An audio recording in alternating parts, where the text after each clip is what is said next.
Assalamualaikum warahmatullahi wabarakatuh.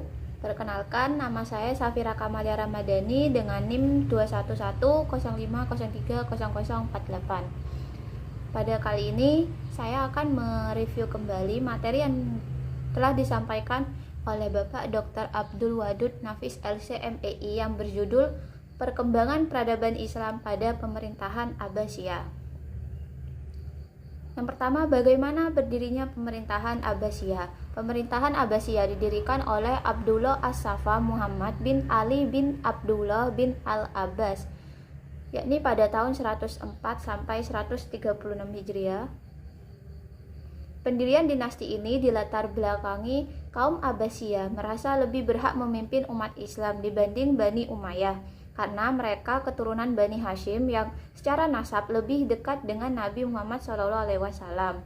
Tiga poros utama dalam mendirikan dinasti Abbasiyah, yakni yang pertama Humaimah atau Yordania yang dijadikan sebagai tempat pusat perencanaan, yang kedua Kufah atau Irak sebagai kota penghubung, dan yang ketiga Khurasan sebagai pusat gerakan praktis.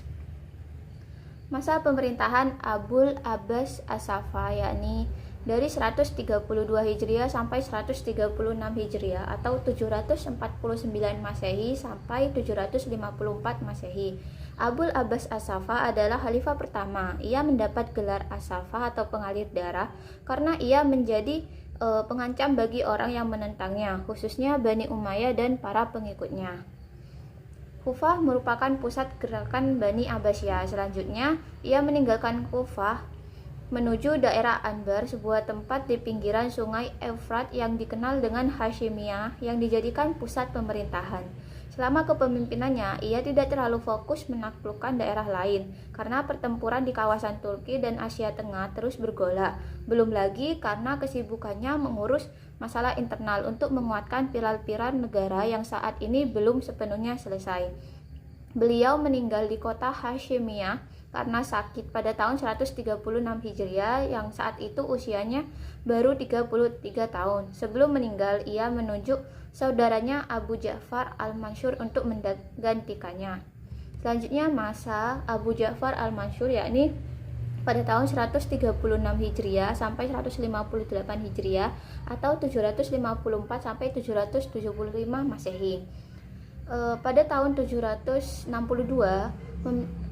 beliau memindahkan ibu kota dari Damaskus ke Hashimiyah. Kemudian dipindahkan lagi ke Baghdad dekat Ctesiphon, bekas ibu kota Persia. Berikut hal-hal yang beliau lakukan. 1. Membentuk lembaga protokol negara dan sekretaris negara. 2. Membentuk kepolisian negara dan membenahi angkatan bersenjata. 3. Mengangkat sejumlah personil untuk menduduki jabatan di lembaga eksekutif dan yudikatif. 4. Di bidang pemerintahan, membentuk tradisi baru dengan mengangkut wazir sebagai koordinator departemen.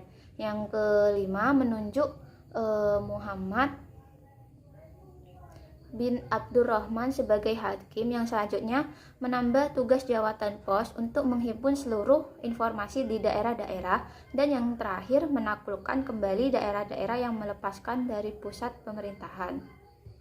Masa selanjutnya yakni masa Abu Ja'far Harun Ar-Rasyid, yakni pada 170 sampai 193 Hijriah atau 786 sampai 809 Masehi.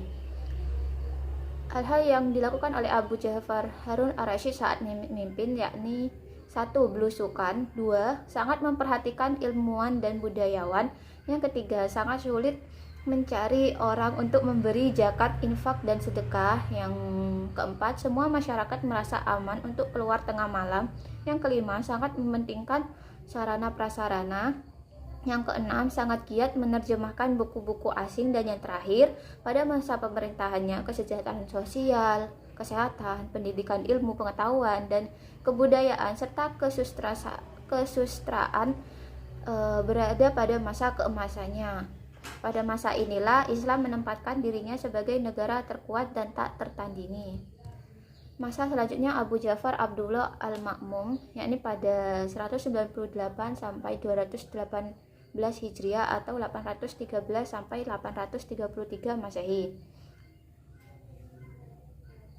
pada masa ini ditandai dengan 1. Pertanian berkembang pesat. 2. Kafilah-kafilah datang kembali ramai.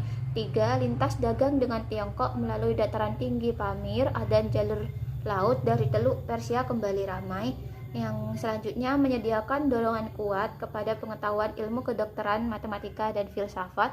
Yang selanjutnya menerjemahkan buku-buku Plato dan Aristoteles. Yang selanjutnya pernah mengirim utusan kepada Raja Roma Leo Armenia untuk mendapatkan karya ilmiah Yunani kuno dan diterjemahkan dengan bahasa Arab.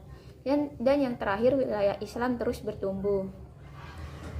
Setelah itu runtuhnya pemerintahan Abbasiyah. Ada 2 faktor yang menyebabkan runtuhnya pemerintahan Abbasiyah. Yang pertama, faktor internal.